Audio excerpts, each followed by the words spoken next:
As a kid, I was a big fan of cars, like most racers. And I think there's always a moment when you figure out that you're a car enthusiast. Mine was, I was 5 years old. I was sitting in the passenger seat of my dad's 912E, going from Colorado Boulevard to Hamden in second gear.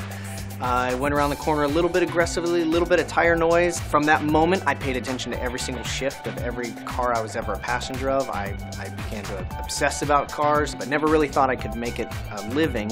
And I volunteered as a mechanic on a race team. Terrible mechanic, but traded that time for seat time in a race car, got my license, went SCCA racing. From there, got into stunt driving, did Dukes of Hazzard in 2005, and done a lot of movies since then, and got into television a little bit as a drifter, sport of drifting. When I was doing drifting, I started doing a show on the Speed Channel and on ESPN, and so that developed 3 careers. Driving, hosting TV shows, and stunt driving, and I love each one of them.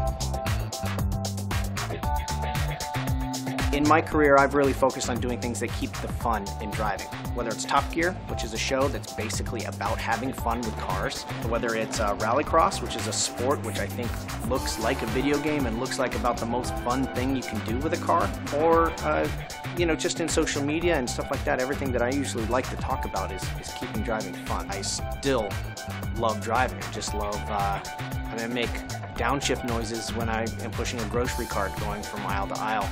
And I'm just into it. I love rally racing. When I was a kid, and I was never a motorsports fan. I never really followed IndyCar or NASCAR or anything like that. I just wanted to see what the job was. What was a driver going through to do the job? And with rally racing, I remember seeing a Colin McRae video in the early 90s, and you could see the front tires turning and spinning, and it's so dynamic, you can see what the job is. You can see exactly what the driver is going through to get the job done. I was lucky enough for 8 years to race rally through the forest, and you have a co-driver there telling you notes on exactly how sharp every single corner is, and it is scary, dangerous, it's so committed, and it's spectacular.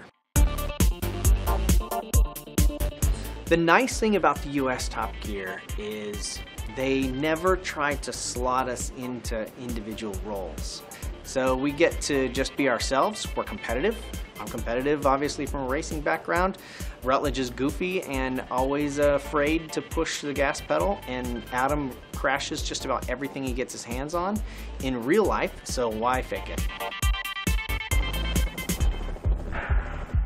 When we did the Hot Wheels jump at the Indy 500, I was like, yeah, it sounds good. We'll, go down the road, see how it goes. And then they showed this engineering diagram of this ramp, the landing ramp, and then a little piece of lint in the middle, which was the truck in the air. It's a daunting, scary thing. But when you build up to it slowly and suddenly you find yourself in the air and you are in that little piece of lint in front of 300,000 people hoping to land at some point, that's when the world records happen. I don't want to do the loop again. That was, that's what, the loop is something you can't start small and build from it. You just basically have to Rochambeau with the other stunt guy and see who goes first.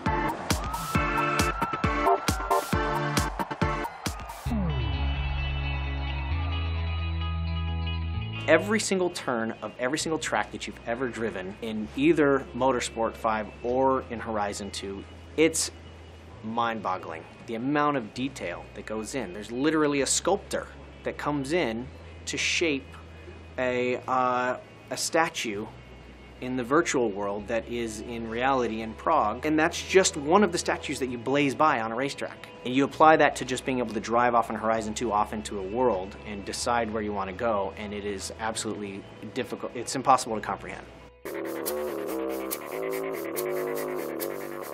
Having my race car in Forza, it's very strange. I meet a lot of people at the track, and I love talking to car enthusiasts at the track. But when they say, "Oh yeah, no, I drove your car," and we have that bond together where we've driven the same car, we've raced the same thing. Sometimes we've raced against each other, and I mean, it's really cool that people have access to that. And the number one question that I get asked from anybody that I interact with on a professional level is, how do I get your job? And so for those people on Forza Motorsport to be able to experience the car and have my job there at that moment. It's a great thing, and I think people should do what they love for a living, so hopefully somehow that inspires them to go chase down their dreams and make it their job.